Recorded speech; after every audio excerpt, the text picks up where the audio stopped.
Hello दोस्तों। Refined oil या कच्ची घानी का तेल, ऑलिव ऑयल या मस्टर्ड तेल, कच्ची घानी का तेल या घी, गाय का घी या भैंस का घी, बहुत सारे ऑप्शंस हैं आपके पास अवेलेबल। आज जानने का प्रयास करेंगे इंडियन किचन के हिसाब से कौन कौन से हैं सबसे 5 बेस्ट रैंक कुकिंग ऑयल्स, और ये ऑयल्स किस हिसाब से हम इन्हें रैंक कर रहे हैं, क्या इनके फायदे नुकसान हैं जिनको आपको यूज़ करना चाहिए आपके किचन में ऑन अ डेली बेसिस, क्या फ़ायदे नुकसान है, ये सारी चीज़ों पर बात करेंगे। टॉपिक में जाने से पहले जो लोग हमारे चैनल पर नए हैं उन्हें रिक्वेस्ट करूँगा कि चैनल को सब्सक्राइब करें, वीडियोस को लाइक करें, शेयर करें। टॉपिक इंपॉर्टेंट है, इसे एंड तक देखिएगा। टॉपिक के कंटेंट को सेव कर लीजिएगा फ्यूचर रेफरेंस के लिए, और यदि कंटेंट यूजफुल लगे तो फ्रेंड्स फैमिली रिलेटिव्स के साथ शेयर करिएगा।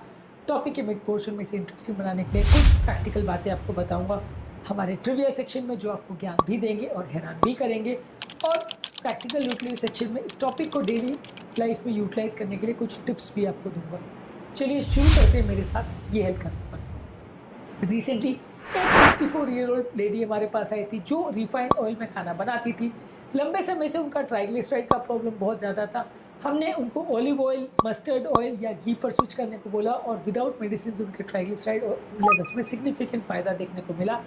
इसी तरह से एक डायबिटिक पेशेंट हमारे पास आई थी जो ऑलिव ऑयल में खाना बना रही थी, लेकिन जब वो पकौड़े या डीप फ्राइंग के लिए उसको यूज़ करती थी तो उसमें ख़राब सा टेस्ट आ जाता था और स्मोक आने लगता था। ये बेसिकली ऑलिव ऑयल के स्लो स्मोक पॉइंट की वजह से हो रहा था, जिसमें वो और ज़्यादा ख़राब हो जाता था और शायद नुकसानदायक भी।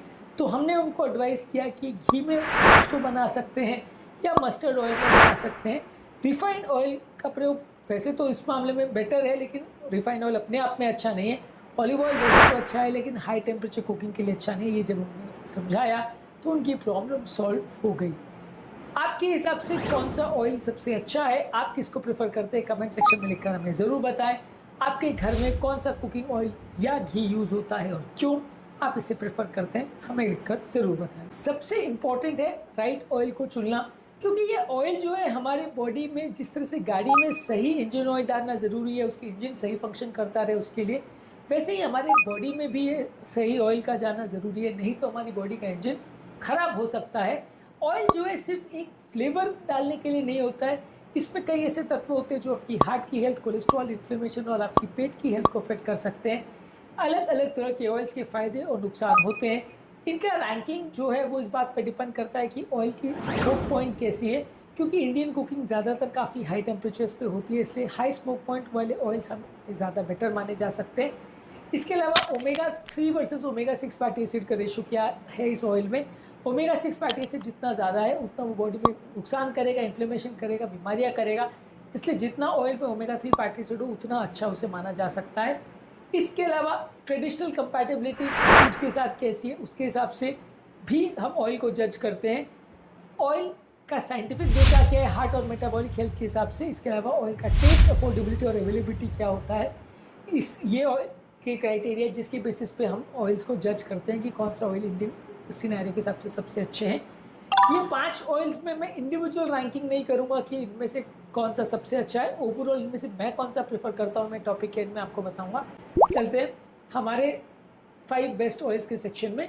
5 बेस्ट ऑयल्स में मस्टर्ड ऑयल काफ़ी अच्छा है, इसमें ओमेगा 3 फैटी एसिड काफ़ी अच्छा है, इंडियन कुकिंग के लिए काफ़ी अच्छा है, कुछ कीटाणुनाशक तत्व भी है इसमें।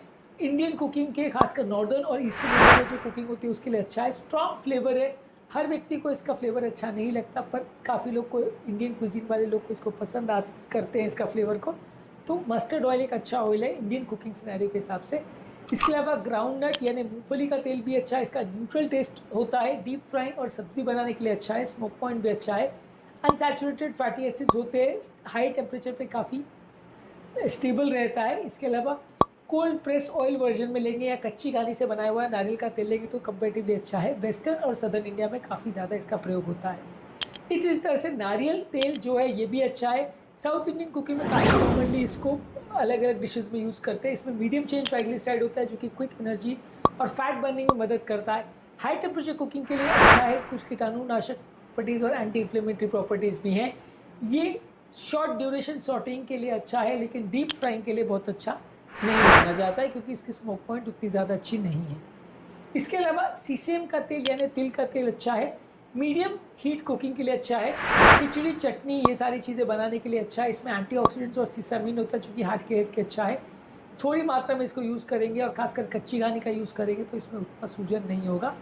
इसके अलावा राइस ब्रांड ऑयल भी हाई हीट इंडियन कुकिंग के लिए अच्छा है। इसमें ओरिजिनल होता है जो कि कोलेस्ट्रॉल को कम करता है, हार्ट को ऑक्सीडेटिव स्ट्रेस से बचाता है, अफोर्डेबल भी है। और इसको अगर कच्ची घानी का या कोल्ड प्रेस फॉर्म में लेंगे तो अच्छा है। अगर इसको रिफाइंड फॉर्म में लेंगे तो इसमें ओमेगा 6 फैटी एसिड और केमिकल्स बढ़ जाते हैं जो कि अच्छा नहीं है। इसके अलावा अगर बाकी सारे ऑयल्स अवेलेबल नहीं है तो ये एक अच्छा ऑप्शन है।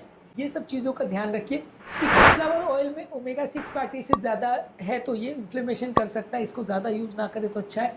सोयाबीन ऑयल में भी ये है कि ओमेगा 6 फैटी एसिड बहुत ज़्यादा रहता है और ये हीट स्टेबल नहीं है तो हाई टेम्परेचर कुकिंग नहीं है। Olive oil, extra virgin olive oil जो है वो सैलड्स के लिए बहुत अच्छा है, लेकिन ये इंडियन कुकिंग के लिए बहुत अच्छा नहीं है क्योंकि हाई टेम्परेचर पे ख़राब हो जाता है। ज़्यादातर इंडियन कुकिंग के लिए मैं प्रेफर करता हूँ घी को।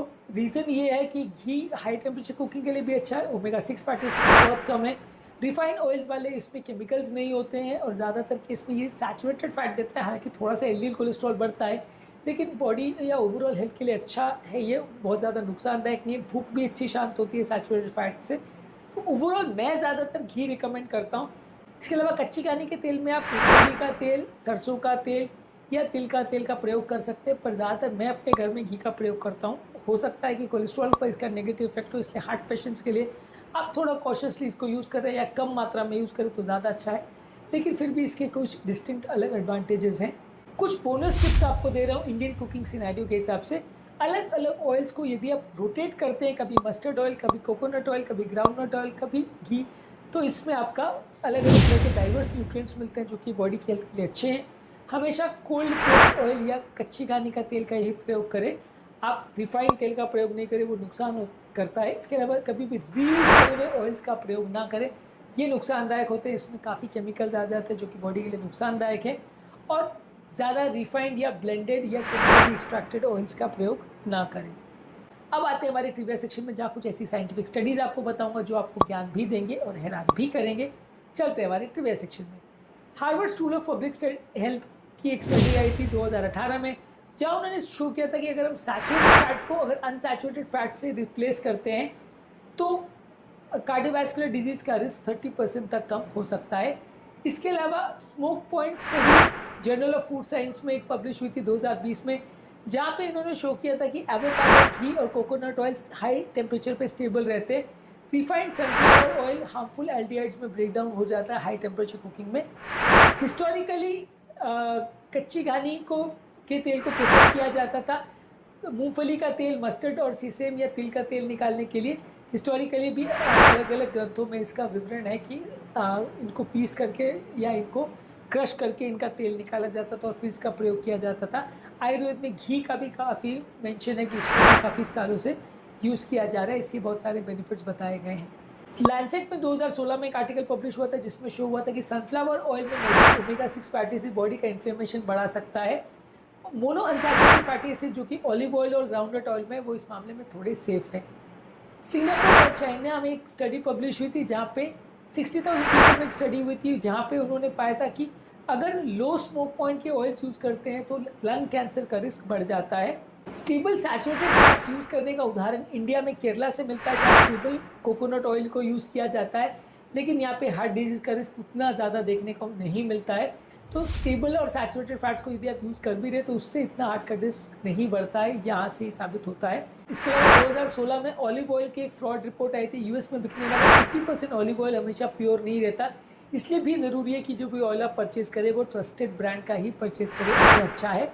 फ्रेंच INC 3 की रिपोर्ट 2017 में पब्लिश हुई थी। यहाँ पर उन्होंने रेपसीड ऑयल यानी कैनोला ऑयल और ऑलिव ऑयल को सबसे बेस्ट ऑयल बताया था, पर ये इंडियन कुकिंग सिनेरियो और हाई टेम्परेचर कुकिंग के लिए बहुत अच्छे नहीं है। आपके घर में कौन सा ऑयल आपको सबसे बेस्ट लगता है और आप क्या प्रेफर करते हैं, हमें लिखकर ज़रूर बताएं।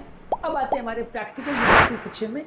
हमेशा कोशिश करिए कि कच्ची घानी का तेल यानी कोल्ड प्रेस ऑयल या घी का ही प्रयोग करें। ऑयल्स को चेंज कर सकते हैं, अलग अलग पर्पज़ के लिए अलग अलग ऑयल्स का प्रयोग कर सकते हैं। हमेशा ऑयल को डार्क बॉटल्स में और धूप से या हीट से हमेशा दूर ही रखें तो सेफ़ रहेगा। इसके अलावा ब्लेंडेड लाइट ऑयल्स या रिफाइंड ऑयल्स का कभी प्रयोग नहीं करें, ये हमेशा नुकसानदायक होते हैं। जितना ज़्यादा रिफाइंड या केमिकल एक्सट्रैक्टेड ऑयल होगा उसमें केमिकल्स आपकी बॉडी को नुकसान पहुंचाएंगे, तो जहाँ तक पॉसिबल है इनका प्रयोग मत करिए। बाकी कच्ची घानी के ऑप्शंस में या घी में आप जो भी चीज़ों का प्रयोग कर सकते हैं। तो अब आप मुझे बताइए कि आप कौन सा ऑयल प्रेफर करेंगे और क्या आपके घर में जो ऑयल यूज़ होता है वो इनमें से है या नहीं, और क्या आप इसे स्विच करना चाहेंगे। अगर आपको लगता है कि ये टॉपिक आपके फ्रेंड्स फैमिली रिलेटिव्स के लिए यूज़फुल है तो उनके साथ शेयर करिए, वीडियोज़ को फ्यूचर के लिए सेव कर लीजिए। कमेंट सेक्शन में इस टॉपिक के बारे में आप क्या महसूस करते हैं लिखकर हमें ज़रूर बताएं। टॉपिक एंड करने से पहले जो लोग हमारे चैनल पर नए हैं उन्हें रिक्वेस्ट करूँगा कि चैनल को सब्सक्राइब करें, वीडियोज़ को लाइक करें।